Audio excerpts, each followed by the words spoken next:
¿Cuál fue el argumento? Argumento que todavía hoy hay un cierto mundo académico que apoya. Que América no la descubre Colón. Américo Vespucci.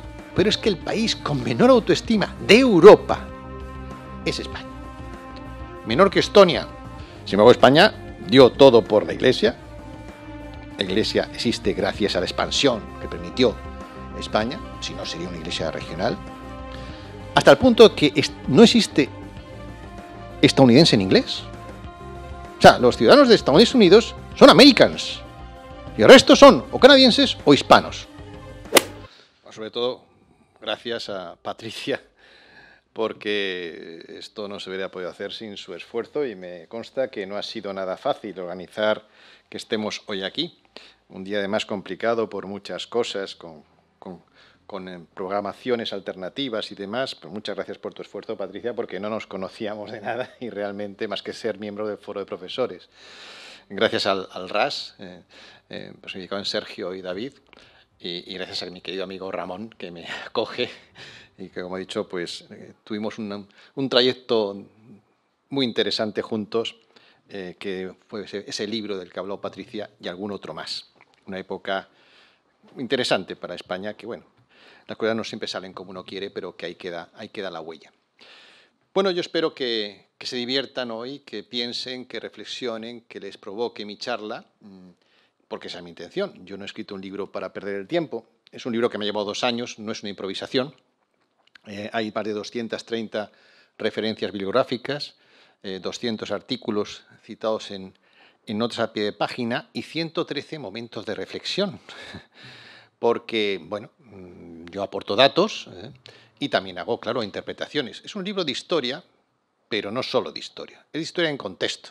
Mi primera tesis doctoral fue en Florencia. Ya entonces yo aplicaba el enfoque de Law in Context, que no era mío, era de los que estaban allí, y es estudiar las cosas en su contexto. Y claro, es un libro también pues, de psicología, es un libro de geopolítica, de economía, de sociología y de marketing. De marketing político, porque es importante cómo uno se vende siempre. También pasa con los países. Y esto no es irrelevante, porque uno es parte de grupos y el grupo al que pertenece pues influye en su propia visión de sí mismo, en su autoestima. Por eso la gente suele ser de equipos de fútbol que ganan siempre, etcétera, ¿no?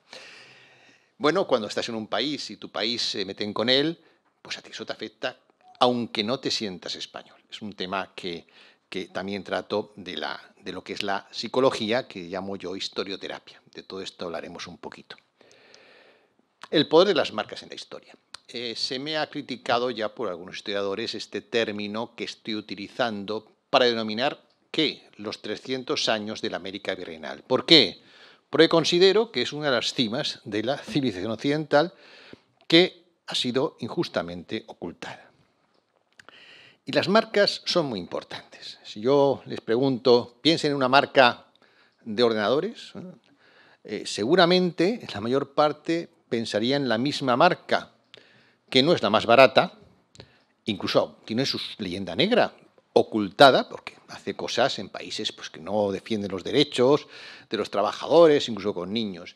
Si les pregunto una marca de bebida de cola, de nuevo, inconscientemente pensaría en la misma, aunque se han hecho pruebas con los ojos cerrados y la gente no elige a esa. Igual que si les pregunto una marca de buscador en Internet, probablemente diríamos el dominante del mercado, aunque ya no es el mejor.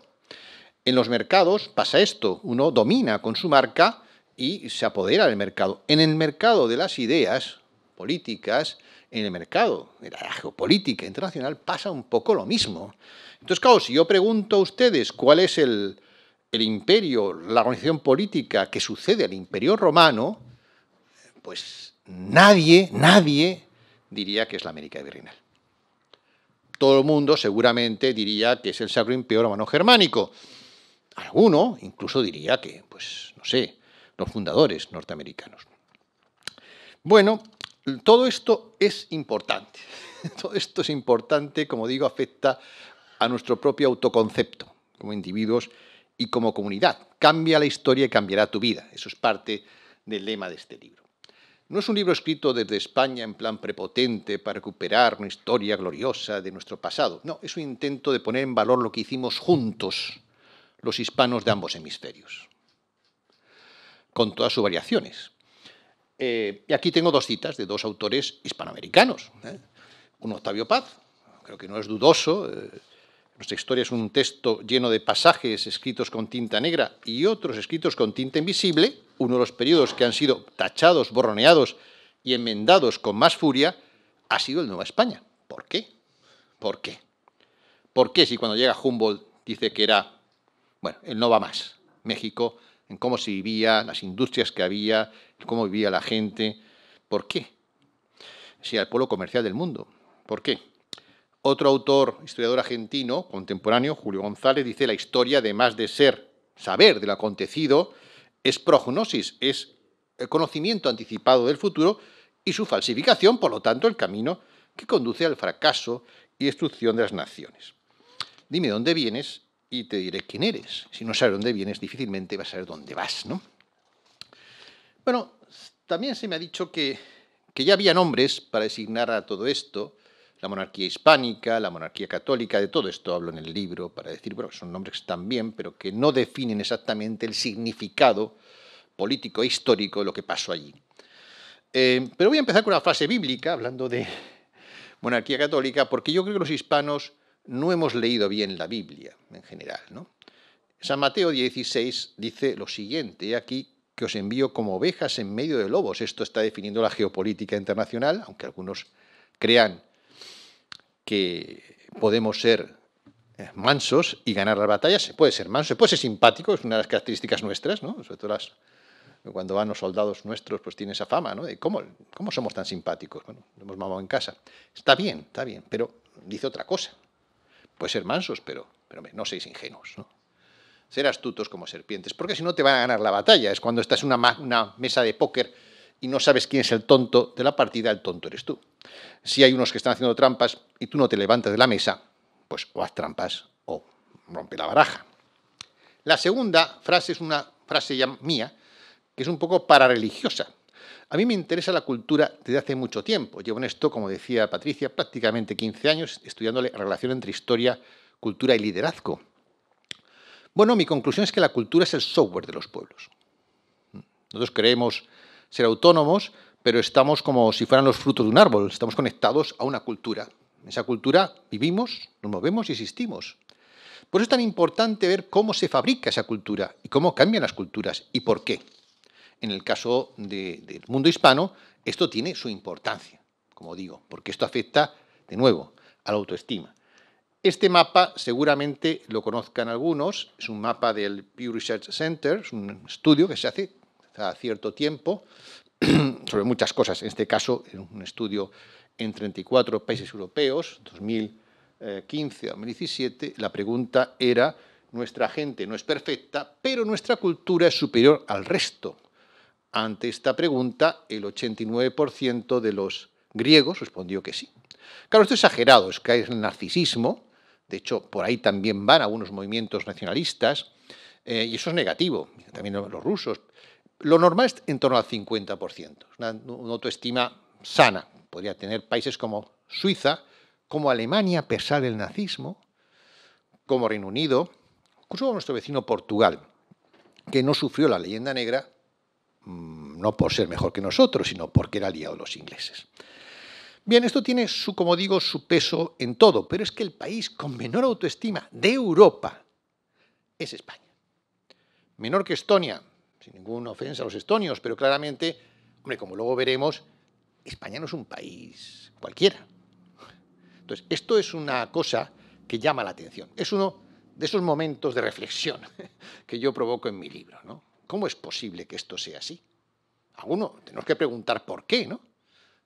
Mirar donde nadie mira, se decía una frase en el Palacio Vecchio de Florencia, ¿no?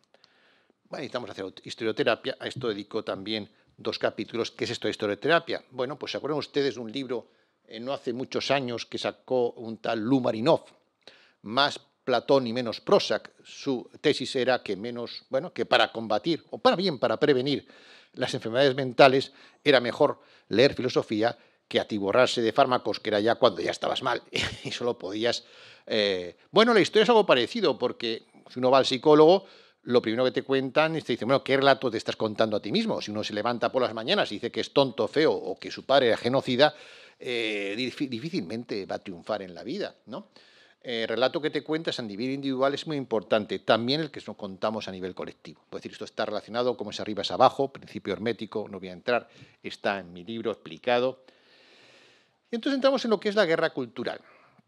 La guerra convencional es la que, bueno, están sufriendo en estos momentos unas regiones de Europa, como es Ucrania o Gaza. Hay otros 28 conflictos violentos en vigor, de los que nadie habla, porque solo vemos lo que algunos medios quieren que veamos, pero bueno, realmente estos son los más importantes, geoestratégicamente también, geopolíticamente.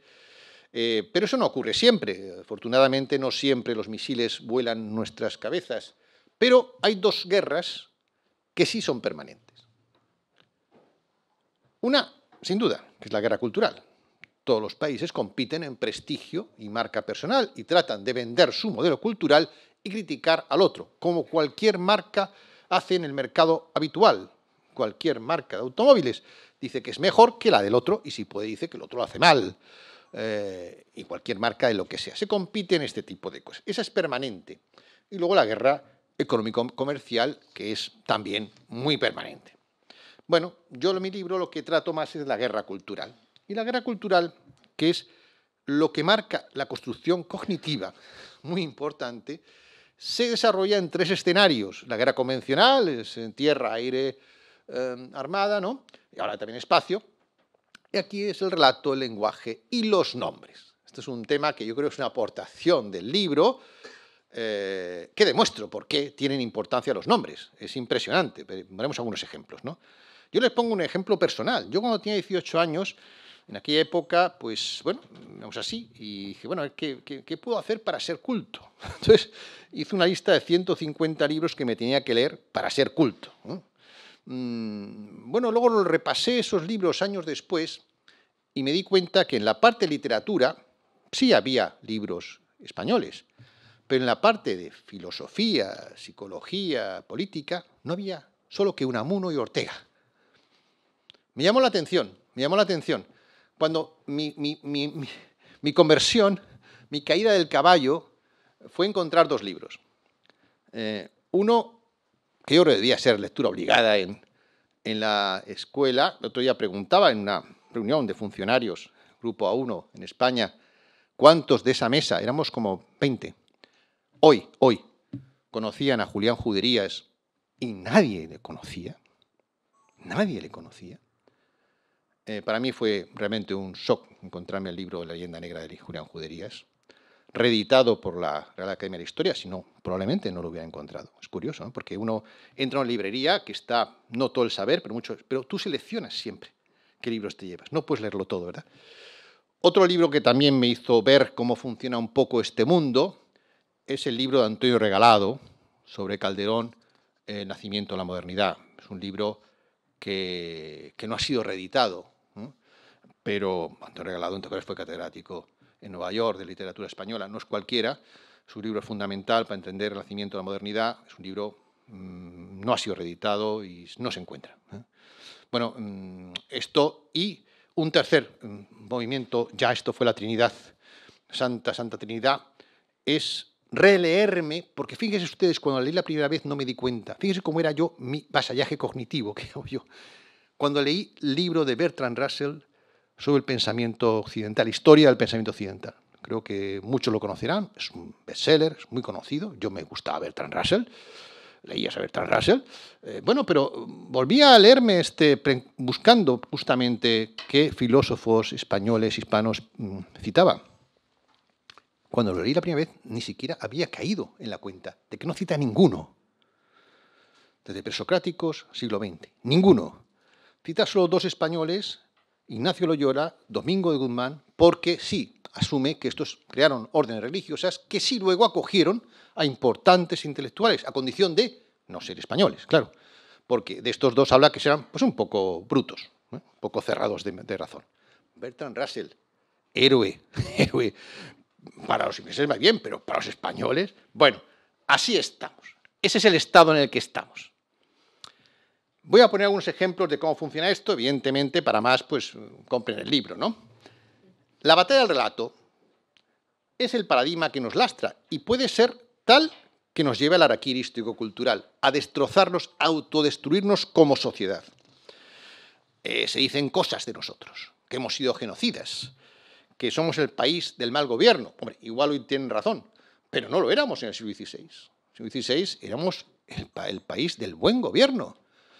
Los 5 fundadores no tienen estatus en el desierto como otros, pero Isabel, por cierto, una mujer, Fernando, Carlos, Felipe y Carolina Cisneros, por no hablar de otras, de Don Juana, Isabel de Portugal y tantas más, pero esos 5, hombre, Carolina Cisneros es el mejor gobernante de la historia. Carlos era un estadista, Fernando, ejemplo del príncipe Maquiavelo, Isabel, para mí, el ejemplo de liderazgo carismático. Cambia el mundo, no, lo veremos. Bueno, no hacemos ni caso. Pero éramos una gran administración con la misión polisinodal. ¿Qué ha pasado? ¿Qué ha pasado? Bueno, no voy a entrar, esto está en el libro también, pero voy a enfocarme en algunas otras paradigmas que eso nos acusa para un poco provocar debate y, si quieren, reflexión. Se dice, ¿qué se dice? Que España no ha aportado nada al mundo. Eso lo dijo Masson de Maguier. Es verdad que ya se ha contestado esto, pero el mundo ilustrado francés realmente hablaba siempre mal de España. Y curiosamente, en España son legión sus adoradores. Esto es algo ya que psicológicamente llama un poco la atención, porque si se meten con tu familia, vale, lo normal es que por lo menos no les adores. Igual, dice, bueno, pues no tiene razón, pero hombre, la realidad es que no es cierto, y la realidad es que Europa, hablando de aquí, estamos en Bruselas, y la Iglesia nos debe su supervivencia. No voy a entrar a la Iglesia, aunque en 1553 el mundo occidental estaba muerto. El mundo otomano toma Constantinopla, se acaba entonces el Imperio Romano, no, como antes se dice, de visión occidental, pero el Imperio Romano siguió en Oriente. Estaba muerta porque las rutas comerciales estaban bloqueadas, estaba en decadencia, quien dominaba era el mundo árabe, otomano y China, por cierto, luego cambian las cosas siempre, y iba a ser dominada, iba a ser colonia de otros imperios. Bueno, esto cambia por un hecho, y es que unas naves espaciales de la época pues descubren el mundo, no un nuevo mundo, el mundo, porque entonces no sabíamos dónde vivíamos. O sea, Aristóteles, Platón eran muy listos, pero no sabían que había habitantes al otro lado del charco. Entonces era un poco, bueno, no se pensaba que había vida inteligente en territorio ignoto. Pasa un poco hoy parecido, ¿no? Y unos pioneros con mucha resiliencia, pero dominando la tecnología, si no era imposible hacerlo, descubren esa vida inteligente y por lo tanto el mundo es uno. Pero además abren rutas comerciales nuevas, salvan a Europa. Salvan a Europa. También militarmente en Lepanto, también Navas de Tolosa, no voy a entrar. Y también están en los fundamentos del pensamiento occidental. Lo hace San Isidoro, con etimologías, lo hace la Escuela de Traductores, recuperando el pensamiento griego perdido a través de traductores de las árabes, y lo hace la Escuela de Salamanca, otro gran agujero negro. El siglo XVI es un siglo de oro, solo en literatura, pero en pensamiento también, y eso no se dice. También se dice que España, y esto probablemente a alguno le pueda ser más difícil de aceptar, pero todo esto son datos también, España dice no ha tenido ilustración ni revolución. Esto el 80% de los intelectuales españoles lo firmarían. ¿Esto es cierto? Bueno, depende de lo que entiendamos por revolución y por ilustración. Aquí viene el tema del secuestro terminológico, ¿no?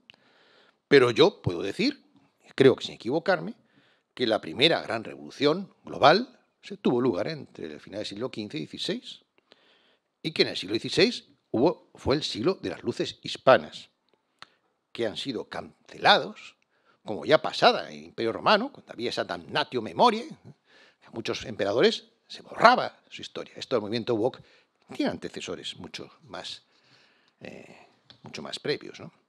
Entonces hago un cuadro que, este cuadro puede llamar de nuevo también la atención, pero todo tiene su lógica. Permíteme una interpretación distinta a la habitual de las revoluciones.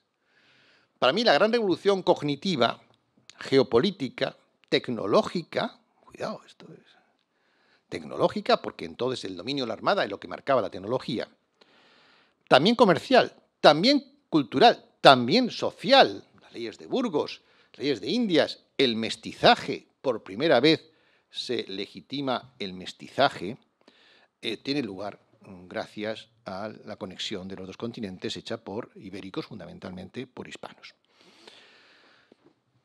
Es algo, una evolución también incluso alfabética, porque transmitimos la gramática y el alfabeto y hacemos traducciones de esas lenguas que sobreviven hoy gracias a los misioneros. Esto es impresionante, es el Internet de la época, o sea, es transmitir, universalizar la gramática a partir de Nebrija y el lenguaje alfabético hace que el mundo se pueda entender. Esto reconoce autores franceses como Serge Grunzinski, ¿no? Bueno, esto no ha sido valorado. Yo me pregunto, si hubiese hecho esto otro país, ¿qué hubiera pasado? ¿Quién era el protagonista? Para mí el ser humano, con una visión trascendental, es verdad, pero el ser humano era un fin, por mucho que con las cuestiones de la época. La base intelectual, catolicismo, si no le gusta, el humanismo. Claro, hay otras revoluciones, no hablo de ellas, pues la francesa, norteamericana, porque me parecen que no tienen la misma incidencia en el cambio global, pero sí se nos acusa de no haber tenido revolución industrial. Bueno, vamos a ver, primero la máquina de vapor, que es la base de la revolución industrial, la inventa un español, Jerónimo Allanz, 50 patentes. ¿Cuántos han estudiado Jerónimo Allanz? O sea, eso es una pregunta, motivo de reflexión, ¿no? Con Leonardo da Vinci, evidentemente. No, mis hijos estudian que quien creó en España, que la máquina de vapor la creó Thomas Avery. ¿O Watt? No Jerónimo Allanz, que fue el primero. Bueno, primer detalle, ¿no? Segundo, ¿qué fue la revolución industrial? ¿Fue global? No, era la metrópolis. Al Imperio Británico le importaba un bledo la industrialización de sus colonias, que eran monocultivos. ¿Fue un salto cualitativo en la visión del ser humano? Bueno, el ser humano se convierte en proletario, en un instrumento para la producción. Es verdad que domina a las máquinas, pero ya es un instrumento con las máquinas. Bien, siempre ha sido así, pero ahora ya es oficialmente así. A partir de ahora, la industria va a ser maquinización, ¿vale? Bien, estamos hablando de un utilitarismo. Vale, esto ha dado también desarrollo, no digo que no. La tercera revolución en la que estamos hoy, esta sí es global. ¿Quién lo domina? China y Estados Unidos, y es tecnofinanciera. Bueno, de nuevo hay un salto cualitativo en la concepción del ser humano. Bueno, algunos dirán que sí, que se ha avanzado mucho en muchas cosas, pero también permítame que haga esta interpretación. Hoy el ser humano es tecnodependiente. No es nada sin las máquinas, sin nuestros móviles. Yo cuando veo a mis hijos, o veía, ya son más mayores, jugar a los videojuegos, me preguntaba quién juega con quién. O sea, el ordenador, porque están todas las opciones ya dadas por el ordenador. No juegas con tu imaginación. Tienes que encontrar la vía que te marca ya el software del ordenador. Nos convertimos tan tecnodependientes que ya no sabemos quién manda, si el hombre o la máquina. Y, por lo tanto, al final llega el transhumanismo, el que va más allá del ser humano, el hombre-máquina. Es una visión que creo que bueno, no es la única, pero se puede decir que ha habido una degradación del humanismo en beneficio de la tecnología. ¿Era inevitable? Puede ser, pero yo lo que propongo es que volvamos a la del siglo XV y XVI y humanicemos la revolución tecnológica con un nuevo humanismo. Esto tendría otra visión en esta evolución, que sé que no es la única interpretación, pero permítame que esta también valga, que es plausible esto de ver la historia de otra manera. Y es que desde el humanismo, la recta razón, que es lo que predicaban los neoscolásticos, la trascendencia, el ser humano como un fin, hemos pasado al transhumanismo, el humanismo light y un ser humano y la realidad que se desconstruye y se disuelve. Bueno, ¿es esto evolución? Puede ser, pero luego no es netamente positiva. Hay bastantes sombras. Este cuadro va de nuevo en esa misma dirección. Se nos dice que hay dos alternativas en el mundo. Realmente, siempre, curiosamente, hay dos alternativas en el mundo. Cambian los papeles, pero siempre hay dos alternativas en el mundo, dos polos. Hoy es elijan ustedes entre marxismo, comunismo o el mundo del capitalismo tecnofinanciero. Parece que no hay otra opción. En la realidad están bastante relacionados, porque China sería el prototipo de comunismo hoy, es un capitalismo de Estado. Pero estas dos parece como que surgen de la nada. Bueno, mi tesis es que antes de estos dos había un modelo cultural que hemos perdido, que era el humanismo liberal hispano, donde nacen las reformas sociales, nacen con las leyes de Indias, las leyes de Burgos, incluso con la doctrina social de la Iglesia, que lo hacen también españoles, y nace la economía como disciplina científica. Esto lo dice Schumpeter, las primeras leyes económicas las diseñan los neoescolásticos. Bueno, pues este modelo que influye en los dos, está perdido, se ha perdido. Hemos olvidado. Momento de reflexión. Voy más allá, provocándoles. La ilustración es un término, pero entendemos que es el siglo de las luces, el triunfo de la razón, tal, ¿no? Bueno, es franco-anglosajona, un poco germánica también, ¿no? Parece que España no ha tenido nada. Yo este es un cuadro que pongo en el libro, pero es, de nuevo, es para hacerles reflexionar. En azul están todos los personajes que hemos estudiado en la escuela y en la universidad, y que son los fundamentos de nuestro pensamiento actual. Bueno, de nuevo, el problema es que esos azules no hay ningún español. Curiosidad, ¿no?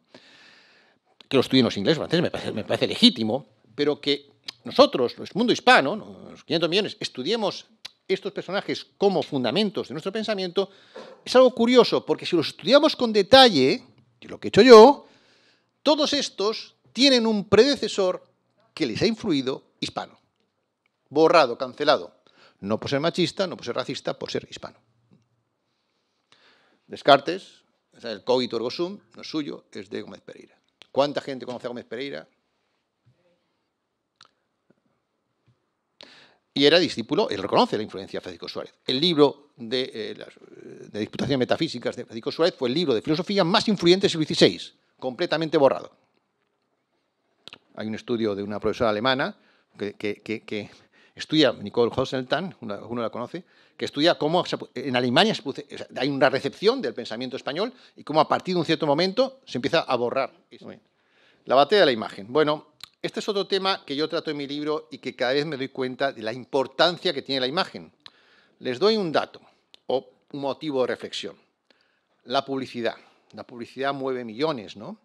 ¿Por qué las empresas se gastan tanto dinero en publicidad? Oye, que sostienen televisiones, radios, periódicos y cantidad de actividades. Solo la publicidad. ¿Por qué se gastan tantos millones? Funciona. Funciona. Un anuncio de un minuto cambia comportamientos de consumidores. Imagínense lo que es estar 2 horas delante de una pantalla viendo una película. Esto no lo podían desperdiciar los gobiernos. Entonces el cine, hay un cine evidentemente que será neutral ideológicamente, que creará arte y solo arte, pero el 80%, sobre todo lo que hace Hollywood, es arte que crea relato. Acabamos de ver los Oscar, ¿no? Gran película Oppenheimer, yo la he visto. Bueno, ¿qué es Oppenheimer? Un relato. Un relato que trata de humanizar el acto probablemente más deshumanizado de la historia, cuando se crea la bomba que un día nos matará a todos. Pero tú ves esa película, muy bien hecha, con millones y millones de dólares, evidentemente, y sales cayéndote bien Oppenheimer, que es lo que se trataba, claro. Claro, no han dado el Oscar a La Sociedad de la Nieve de Bayona. ¿Cómo iban a darlo, hombre? Un relato que, diciendo la verdad, dice que son los hispanos los que tienen la experiencia más increíble de la historia de supervivencia humana. ¿Cómo van a premiar eso los competidores? Si fueran noruegos, sí, hombre, pero siendo uruguayos, no. Eso no lo van a hacer. La pregunta es ¿por qué no tenemos unos Oscar hispanos? La pregunta esa y muchas otras más. ¿Por qué los premios Princesa de Asturias no son los Nobel hispanos? Tenemos el Nobel Cervantes, por cierto, a la literatura, pero ahí se acabó todo lo que premiamos nuestra cultura. No tenemos un Hispabut, no tenemos un Hispabut. Por cierto, un dato curioso. Los de los Andes estuvieron 72 días en la nieve. Increíble todo lo que pasó, en fin, es una película increíble y tal. Los viajes de Colón, ida y vuelta, fueron más o menos 72 días. Curiosamente, el avión tiene el accidente el 13 de octubre. Las naves de Colón ven tierra el 12 de octubre. Ellos son salvados el 22 de diciembre, es verdad.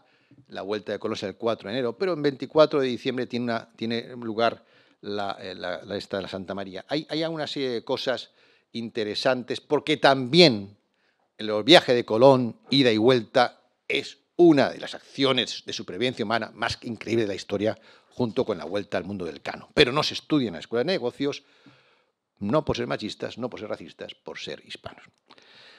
Y pongo algunos ejemplos, tengo mucho más en el libro, películas, series, en fin, para que ustedes tengan una referencia. Esto es lo primero, la imprenta.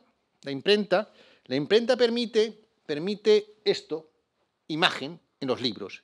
En la izquierda tenemos una imagen de Debris, este ilustrador famoso holandés, que ilustra la obra de Bartolomé Las Casas, que no es famosa por lo que decía, porque en aquella época la gente no leía, no sabía leer, hoy saben y no practican, estamos en lo mismo, por lo tanto, lo que se llevó a ser famoso fueron las 16 ilustraciones que hace Debris, con motivos tan maravillosos como estos. Los españoles comían niños, comerciaban con carne humana. Esto no lo hacían los españoles. ¿Quién lo hacía? Los aztecas. Pero no hay ilustraciones aztecas. ¿Por qué será? Claro, más los niños no son indios, son blanquitos, porque esto era para meter miedo a los holandeses, los belgas. Claro. A la derecha, sin embargo, el mismo autor, 8 años después, ilustra un panfleto francés sobre la llegada de Francia a la Florida. Fíjense ustedes las imágenes, qué diferentes son. No son estas, hay muchas más. Encantados de que vengan los franceses a colonizarnos. Encantados. Sus caras beatíficas. ¿Esto qué es? Bueno, manipulación, pero también una doble vara de medir.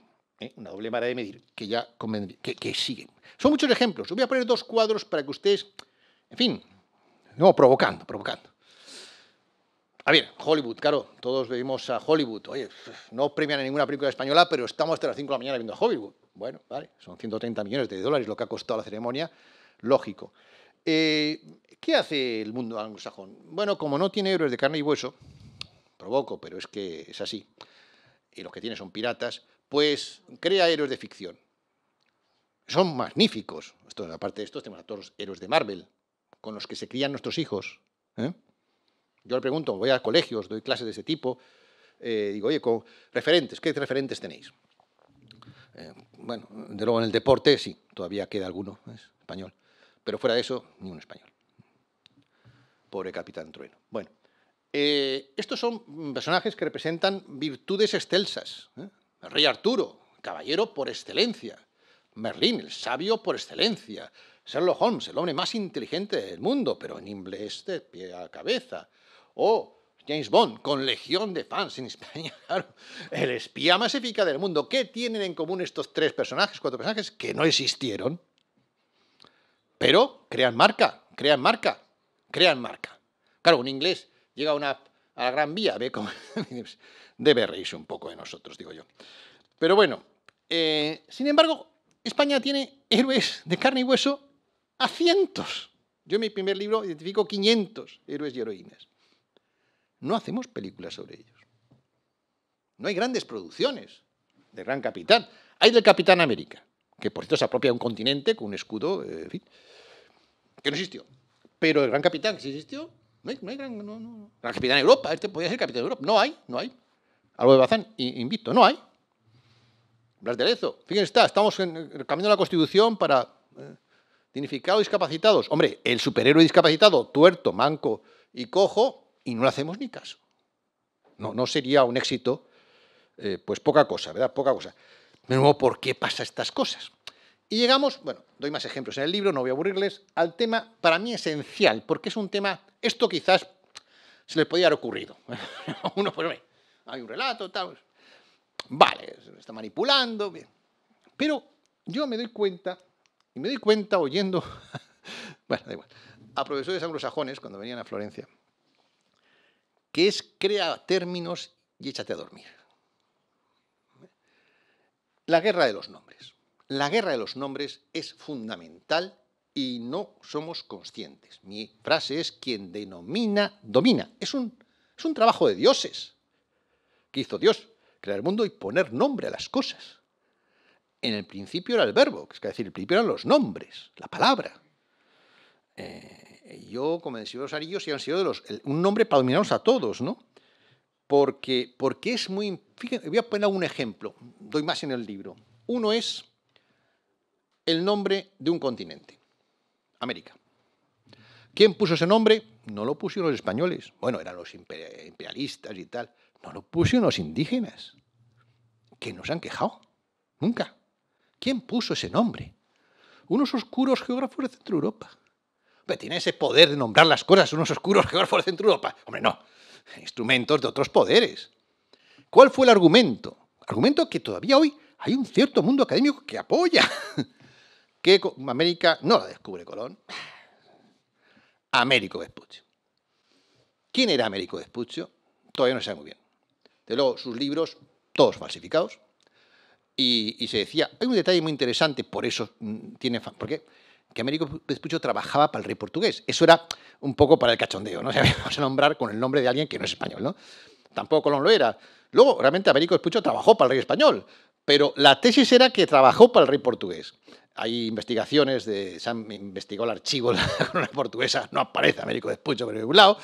Es dudoso que ya sea América, si llegó de segundo de a bordo, pero marcan ya la historia. Fíjense usted hasta qué punto es importante que hay un país que nació siendo un calcetín, 13 colonias, que ese es su hecho fundacional. Pero claro, los que tienen poder deciden, es como lo de Bilbao, deciden quiénes son, ¿no? Bueno, los que tienen poder, los que son conscientes de cómo funciona el mundo, deciden cuáles son sus hechos fundacionales. Entonces, en Estados Unidos, sus hechos fundacionales es la independencia frente a los británicos. Eso fue lo realmente importante, porque esa independencia se hizo gracias a Francia y España.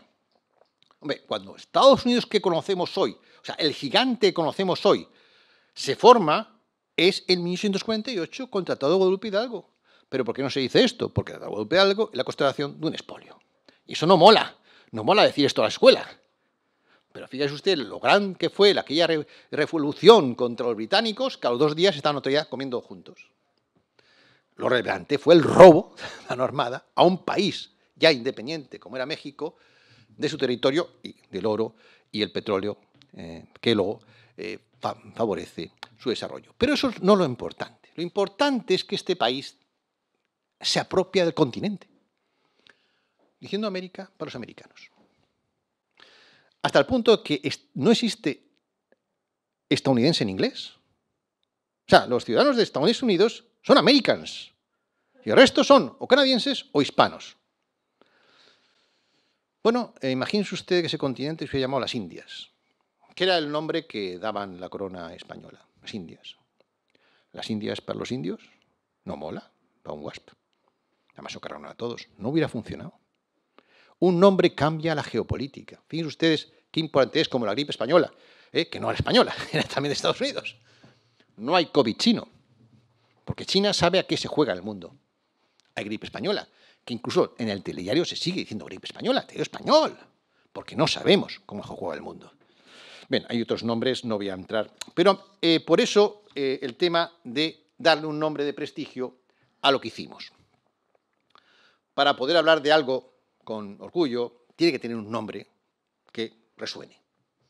Y yo demuestro con datos que el imperio que sucede al romano no es el germánico, que no fue sacro, rompió con Roma, a partir de Carlos V, ya no, el Papa no coronaba a los emperadores, no fue romano, no hablaba latín, no fue un imperio, el emperador no tenía poder como emperador, dominaban los príncipes alemanes.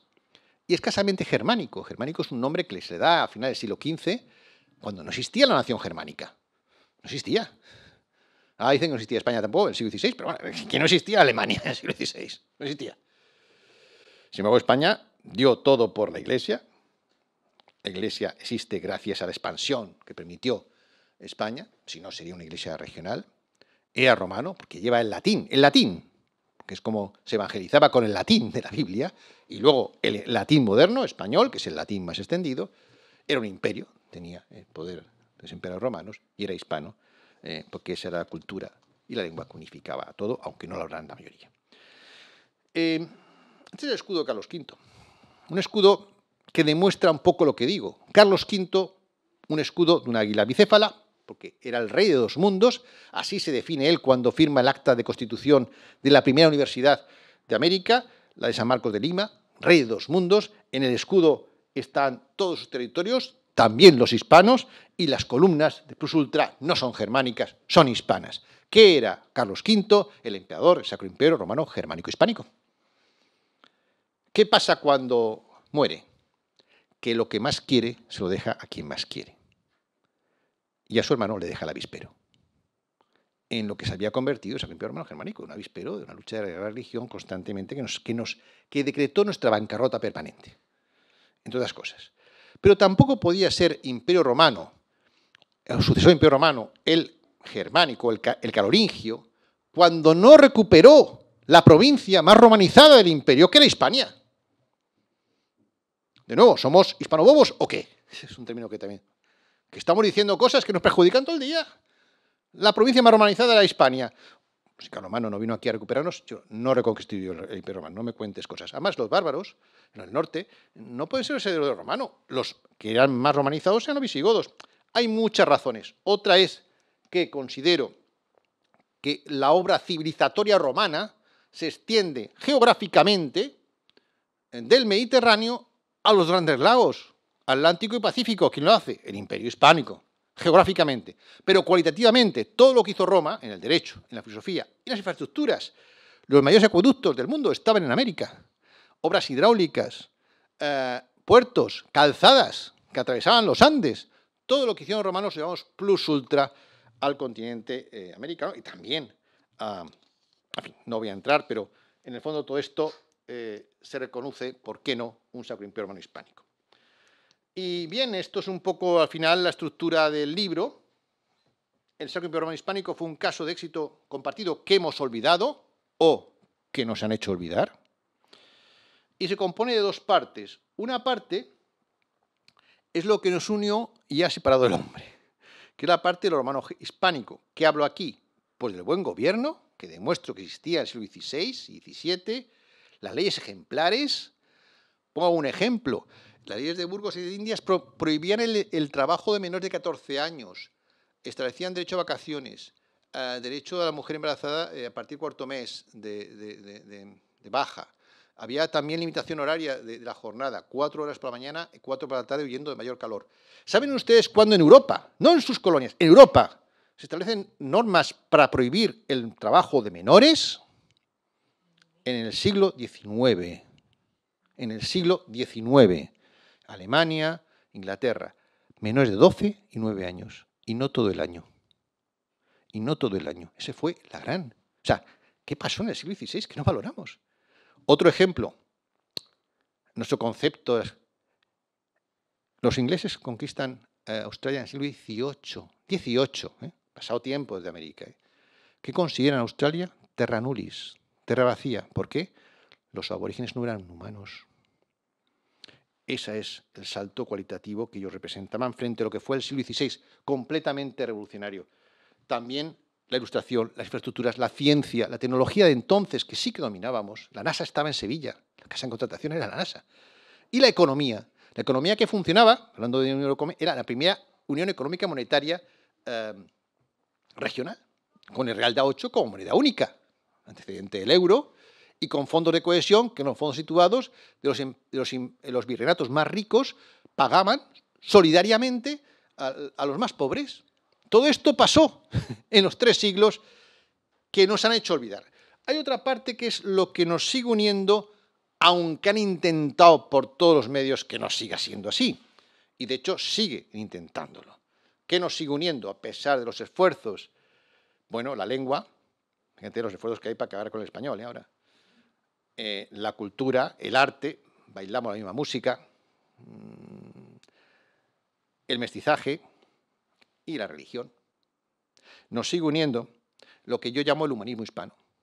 Aunque esté ahí olvidado, hay que recuperar eso y creo que puede recuperarse. ¿Y todo esto para qué? Bueno, pues llámenme utópico, ingenuo, lo que quieran, porque yo creo que para España, pero también para el resto de 20 países americanos, solo hay una solución si no queremos desaparecer, fundidos como un queso cheddar entre 2 panes duros, que es unirnos. al menos cooperar más, al menos encontrar zonas de cooperación para defendernos de los dos matones del barrio. La comunidad hispánica, lo que puede volver a unirnos si recuperamos la parte de la derecha y valoramos más la parte de la izquierda. Es decir, el español lo convertimos, estamos en el Instituto Cervantes, en un instrumento realmente de desarrollo económico, como han hecho los franceses con el francés, por ejemplo, ¿no? Bien, esto, al final, acabo con unos capítulos donde hablo de la figura de Bolívar frente a la de Cortés. Creo que Bolívar tiene una leyenda dorada y rosa, inmaculada, que no responde a la realidad, y Cortés tiene una leyenda negra que tampoco responde a la realidad, y me pregunto por qué ha pasado esto. Y hablo del dodecálogo para la acción. Claro, está muy bien quejarse o lamentarse o indignarse de todo esto, pero hay que pasar a la acción. Hay que pasar a la acción y doy medidas concretas para poder pasar a la acción.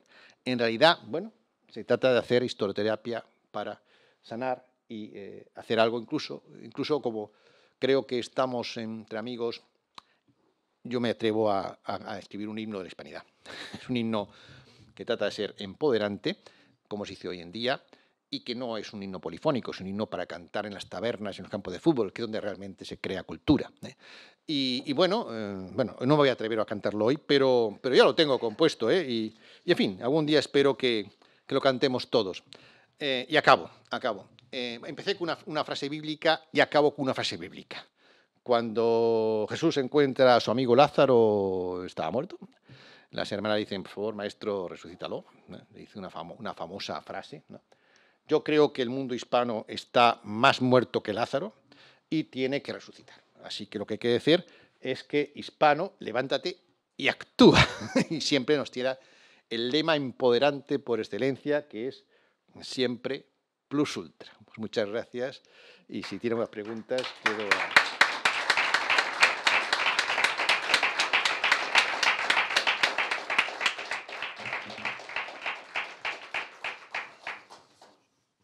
Muchas gracias, Alberto. Quería también, antes de dar paso al turno de preguntas, agradecer a los voluntarios de RAS y de Héroes del Cavite que han facilitado mucho pues, la difusión de la actividad y el que pudiera llevarse a cabo.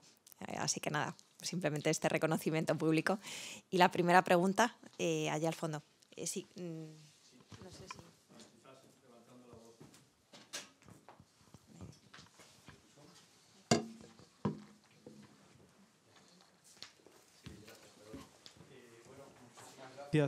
Muchísimas gracias, por supuesto, a la organización, al CEU San Pablo y, por supuesto, al ponente, que ha sido una conferencia, la verdad es que maravillosa y estupenda.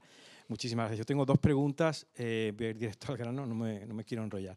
Una de ellas es que en una ocasión, y en más de una ocasión, hemos oído que ha habido otros imperios, grandes imperios, que han tenido también leyenda negra, el alemán, pues incluso el inglés, el ruso, etcétera, pero alguien dijo que la única diferencia que hay entre la leyenda negra de esos imperios y la nuestra es que la nuestra ha sido la única en la que los propios habitantes nos la hemos tragado, mientras que los otros imperios no, la hemos creído, la hemos asimilado.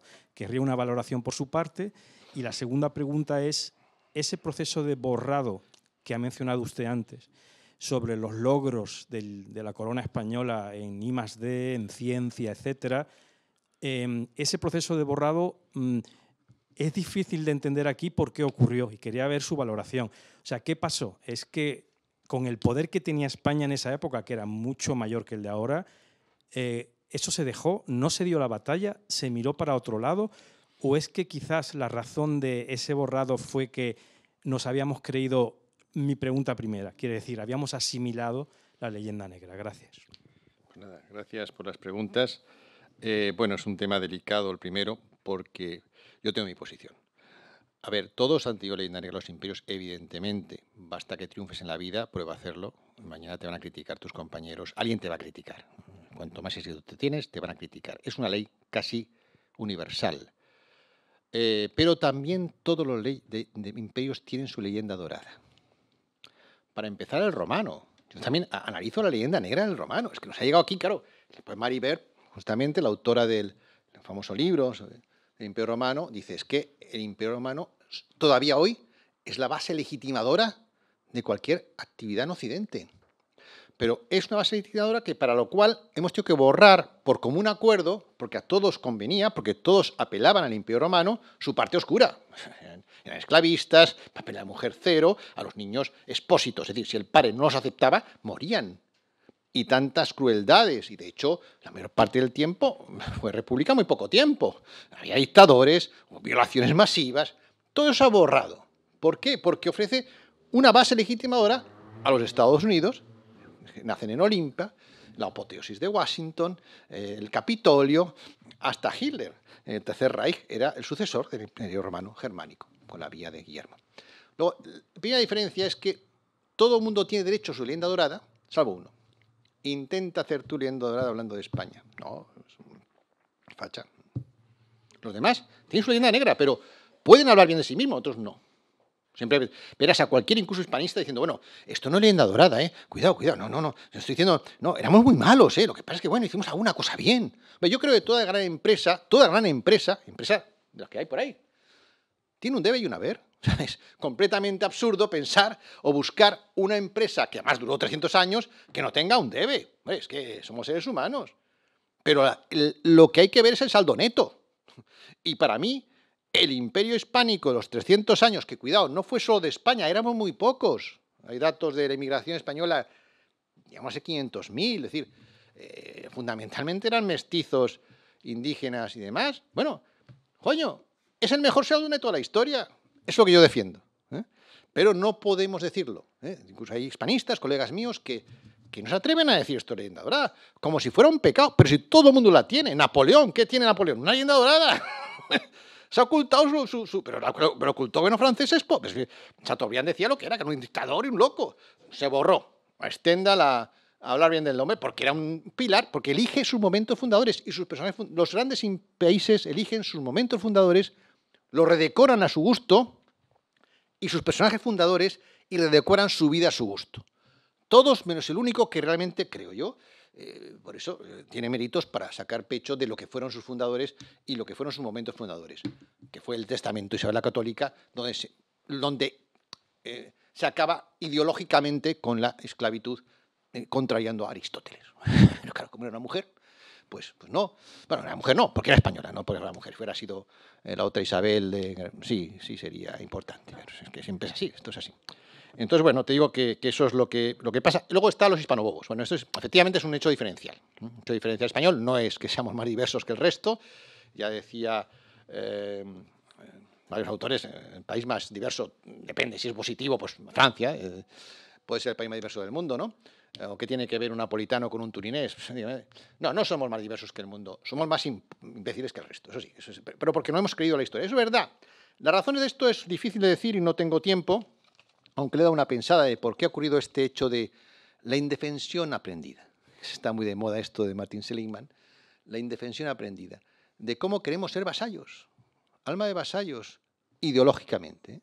Hemos sido héroes, a menos hasta Carlos IV, nuestros reyes tuvieron cierta dignidad, y Fernando VII.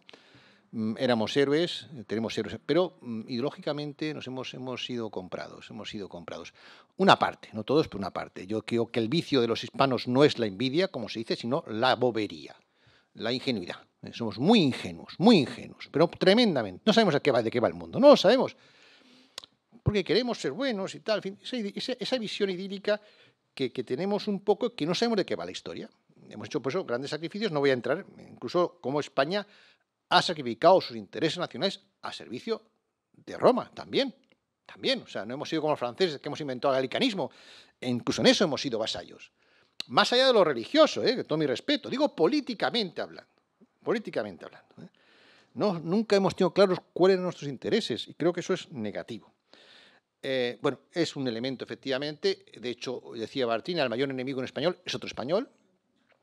Y somos tremendamente agresivos con los otros compatriotas y tremendamente sumisos frente al extranjero, aunque sea más pobre que nosotros. Es un tema psicológico. Por eso lo de hispanoterapia es muy necesario hacerlo. En fin, hay unas raíces profundas y podemos entrar. Y la segunda pregunta, no sé. Era el proceso de borrado que ha mencionado. ¿Por qué ha ocurrido? Bueno, es la leyenda negra. ¿Por qué ha ocurrido? Sí, o sea, sabemos por qué nace. ¿Nace por qué? Porque no nos podían vencer en el campo de batalla, no nos podemos vencer en y acuden a la guerra cultural y son maestros. Era lógico porque el mundo se mueve por el poder, por mucho que las pantallas no digan otra cosa. Era lógico lo que hicieron, lo que no es lógico, ¿por qué otros no nos defendimos? ¿Por qué nos defendimos mal? Porque hemos tenido siempre, lo seguimos teniendo hoy ahora, fíjate, que nos hemos dirigido, yo creo que Felipe II tenía una idea clara de lo que estaba pasando, pero trataba de convencer a las élites de otros países, nunca al pueblo llano. Y al final tienes que dirigirte al pueblo llano si quieres tener éxito. Y por lo tanto nosotros siempre hemos tenido, bueno, cuando yo hablo de estos temas me dice algún profesor, oiga, pero si hay gente que hablaba bien de nosotros. Sí, sí, casi todos eran católicos, por cierto. Porque claro, aquí también una guerra religiosa, soterrada. O sea, grandes las críticas de contra España es porque era la defensora de Roma. Nos han dado las tortas por todos lados. Pero los que nos defendían del mundo anglosajón y francés solían ser católicos. Pues si eran protestantes se sentían obligados a criticar a España por ser católica. Era su enemigo. Y pasó con estos ilustrados, por ejemplo, ¿no? Que no criticaron al Sacro Imperio Romano Germánico, sí era monarquía católica. Bueno, ellos también, en fin, es tal. Por lo tanto, nos equivocamos al no ir a lo que es el ámbito popular.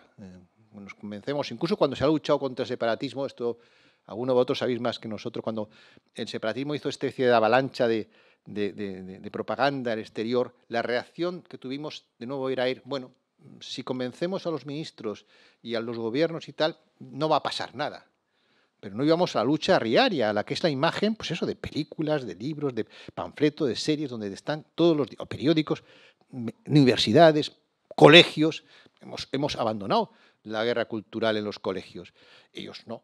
Entonces, claro, cuando ellos tienen la propaganda masiva, nosotros solo nos vamos a la élite, pues acabamos fracasando. Fue un error de estrategia que seguimos manteniendo.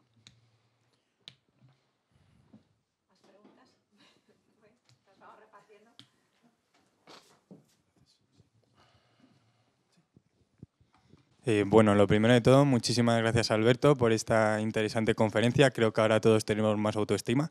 La pregunta que te quiero hacer es, hablabas del humanismo, de la importancia que tuvo y cómo con el paso del tiempo el hombre se ha ido olvidando de ponerse en el centro y estamos más dependientes de la tecnología. Yo creo que el mejor ejemplo, es la colonización española del siglo XVI y la colonización que se hizo, por ejemplo, en África con el cientifismo, como una fue humanista, ¿no? Y la otra ya estaba más dependiendo de la tecnología. Así que te quería preguntar, porque aquí, por ejemplo, en Bruselas tenemos el Museo del Congo, que está en Tervuren, y nuestro ministro Urtasun quiere replicarlo en el Museo de América. La colonización belga la está comparando con la colonización española. Me gustaría saber qué diferencias observas entre ambas colonizaciones. Muchas gracias.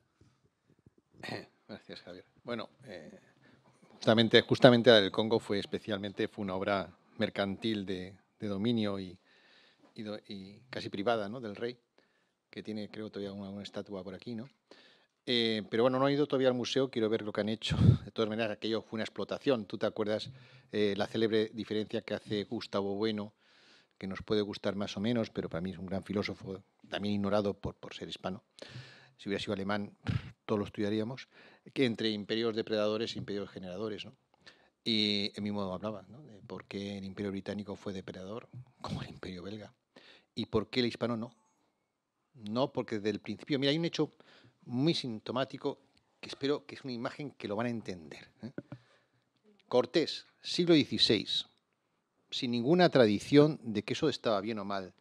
Tiene hijo con Isabel Montezuma, tiene otro hijo con doña Marina, los reconoce, los legaliza, los da una educación como el resto de sus hijos. Siglos después, Thomas Jefferson se acuesta con una esclava y sus hijos los vende como esclavos. Esa es la diferencia entre un modelo humanista y uno que no lo es. Otra cosa es que lo hayamos olvidado, otra es que hoy ya no lo seamos, porque estamos dominados por modelos culturales extranjeros, claro, y ya no somos humanistas. Pero el siglo XVI, o sea, yo soy un enamorado del siglo XVI. El siglo XVI fue la leche, porque fíjate tú, cuando Carlos, tu amigo Carlos, para todo y se pregunta si esto es legítimo. Pero, claro, estaba en la recta razón, Hombre, yo ante Dios, porque creer en Dios era bueno o malo, pero había un control. Había un control. Yo Pasaba igual con la esclavitud. ¿Había esclavitud? Sí, pero cuando morían todos los monumentían porque querían ir al cielo, los españoles. Los demás no. Y los que había, que no, eran negros, no eran... Pero cuando para todo y se pregunta si esto es legítimo, eso no lo ha hecho nadie más. Ni lo va a volver a hacer. Porque en la Paz de Westfalia cambia el modelo moral. Es decir, antes había moral, la recta razón, a partir de Paz de Westfalia, que es la razón de Estado. La razón de Estado. ¿Qué es lo bueno? La razón de Estado. Lo que pasa es que como son muy hábiles, no lo van a decir todas las claras. Hombre, esto te lo van a adornar en unas florecitas muy bonitas para que quede bien, pero la razón de Estado. Entonces, hay un modelo moral, que es el del Imperio Español del siglo XVI, XVII, luego ya, pues, mejor va, pero creo que lo mantiene hasta el final bastante, y otros modelos que no son morales, Luego te pueden decir que hicimos aquellas barbaridades allí, pero los demás lo hacíamos de verdad. Siempre iba el conquistador con un cura al lado. Ese es el modelo conquistador que teníamos. Los demás no. Entonces, bueno, hay muchos otros datos que podía darte, pero yo creo que evidentemente Urtasun, pues bueno, está contaminado. Yo con todo, no voy a decir nada porque está en el poder, pero vaya, yo creo que debería leer el libro de Juderías. Yo creo que todo el gobierno debería leer el libro de Juderías antes de seguir gobernando. ¿Otra pregunta? Sí.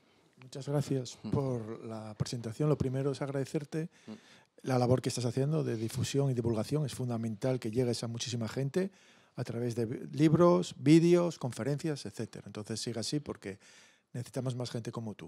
Dos preguntas. Primero, el papel de las élites.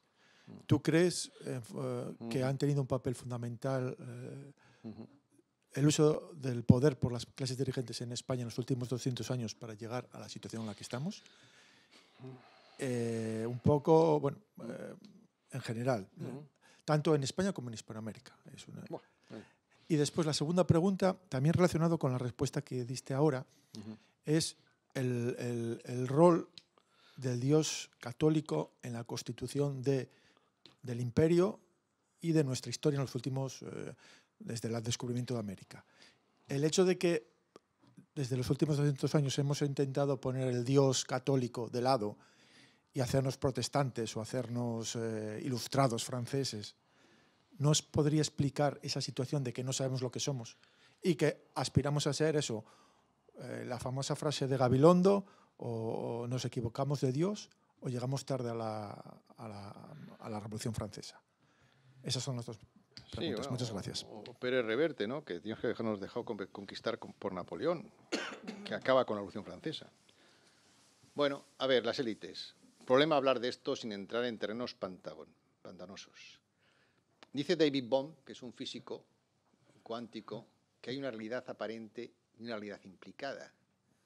La realidad aparente no se entiende sin la realidad implicada que no se ve. Entonces, lo que pasa en España, en el mundo hispano, en el siglo XIX y XX, no lo entiende sin la realidad implicada. Pero claro, eso me tenía que meter en temas que pueden ser pantanosos. Pero por decirte algo, hombre, hubo 4 magnicidios en España que creo que cambiaron nuestra historia, porque a los buenos los mataban. Prim, Cánovas, Canalejas, Dato. No voy a incluir a Carrero, porque es políticamente incorrecto, pero incluso Cabo Sotelo tiene una historia rara con las empresas petrolíferas norteamericanas que le amenazaron de muerte por haber creado la CAMSA. Bien, esos 4, voy a poner los primeros 4, que no son políticamente incorrectos, la tesis que nos hemos creído como verdaderos hispanobobos es que eran unos anarquistas, lobos solitarios. Matan siempre a los mejores. Oye, qué curioso, ¿no? ¿Por qué se cagan a los otros? O te puedo poner el tema de Peral. Hay muchas claves en el siglo XIX que te vienen a decir que España deja de ser un país soberano. La humillación en Bayona, es decir, la humillación de Carlos IV y Fernando VII, lanza el mensaje al mundo de que España es un país comprable, sumiso, porque sus reyes lo son. Sus reyes lo son. ¿Eran todos así? No. Pero a las élites buenas, pues... Luego hemos tenido 2 problemas, pero de nuevo son terrenos pantanosos, y no quiero extenderme. Uno es un tema de debatirlo, pero lo he dicho en el primer libro y hay otra gente que también lo repite. España no ha tenido masonería. El problema no es los masones, es que no hemos competido en esa liga. Hay masones españoles, pero son delegados de los franceses y los ingleses. Lo digo a un masón y se enfada, pero es así. Entonces, nuestras élites no se organizaron para defender el interés cultural español dentro y fuera, haciendo claro que sus negocios, o sea, el negocio venía unido a la marca del país. Esto lo hicieron los franceses y los ingleses, nosotros no. Nosotros asumimos que la modernidad era francesa o inglesa. No, la modernidad empieza en España. Y lo dice Fernández Armesto, de nuevo, lean usted el libro de Calderón, de Antonio Regalado, que no se encuentra. Entonces, bueno, quiero decir que ese fue un problema. Nuestras élites no se organizaron, hoy están compradas, evidentemente, hoy tienen miedo, y lo veis vosotros que hacéis cosas de estas, ir a pedir dinero. Ir a pedir dinero a una empresa española por una actividad como esta. ¿No quieren aparecer? Porque quieren hacer negocios, y para hacer negocios hay que llevarse bien con quien manda. Hoy estamos perdidos, pero un momento en que pudo no haber sido así. El otro tema es que ha habido élites, son las religiosas. España no ha tenido masonería, pero ha tenido jesuitas, dominicos, carmelitas. Pero claro, estas órdenes religiosas no han defendido el interés nacional, sino el interés de Roma. Entonces, digamos, la Iglesia, como gran institución, que podía haber sido un factor de poder en el mundo prohispánico, realmente nunca no ha sido prorromano. Hasta el punto que en el separatismo, pues como sabes, desgraciadamente la Iglesia cumple un papel pues demasiado tal. El tema de la religión es un tema también espinoso porque toco con temas sensibles, ¿no? A ver, para mí está claro que en el siglo XVI el mundo español tenía una moral que le ponía por encima de todos. Y eso venía por su creencia en un Dios. Ese Dios daba esa moral y ese control. Y la prueba es Isabel. Isabel ve a los indígenas esclavizados y dice, quiten ustedes cadenas, son vasallos míos como el resto. ¿Por qué? Porque son hijos de Dios. Porque yo me quiero salvar. O sea, esa intención del ser humano, de los reyes y luego toda su familia, sigue el ejemplo de Isabel, hasta su nieto Carlos y su bisnieto Felipe, fielmente. Marca. No sé a quién un día la hacen santa, pero gran fundadora, gran mujer. Pero porque también era católica, claro. Y tenía claro que ella quería salvarse. Y por lo tanto no podía hacer travesías, tropelías en el mundo. ¿Qué hace el protestantismo? Cambia el modelo moral. Esto lo dijo Erasmo, ¿eh? Primero el servo arbitrio. Oye, no digo nada, pero ahí está la clave de todas las dictaduras que ha habido después. Y luego se salvan por la fe. Las obras ya no hacen falta. Con lo cual, puedes hacer lo que quieras, hombre. Es buenísimo. Es una ideología tremendamente efectiva para el éxito material. Pero ya has olvidado que no tienes que salvarte. Ya, ¿no? Por la fe. No, cambia el modelo moral. Hombre, hoy, yo no sé si hoy hay que recuperar ese Dios del siglo XVI porque estamos en otra época. Pero yo creo que la moral, de hecho, yo sostengo que las ideologías no son más que religiones laicas, o sea, tratan de sustituir a la religión sin trascendencia y a veces sin códigos morales sólidos. Ese es el gran problema que tenemos, que estamos sustituyendo la religión por ideologías que no tienen solidez. Tienen unos principios vagos, pero no la solidez que tienen las virtudes cardinales teologales, los 10 mandamientos, en fin, toda una cultura de 2000 años.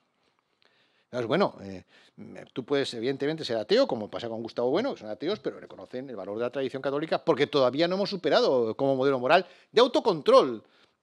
Es decir, que había un autocontrol del rey, aparte del modelo, sería muy largo de escribir, Francisco Suárez establece el primer contrato social, es el Dios da el poder al pueblo, el pueblo delega al rey, y si reste facies eres rey, si no facies non eris. Es decir, eres rey si haces lo justo, si no, te devuelves eso es un revolucionario. También es hispano, ¿eh? El primer contrato social es hispano desde el tiempo de San Isidoro. No me quiero alargar, pero quiero decir que había un humanismo en todos los sentidos. No había una democracia, pero había un sentido de la justicia social muy acendrado y que tenía mucha relación, evidentemente, con el contenido moral de lo que era la religión dominante en ese momento.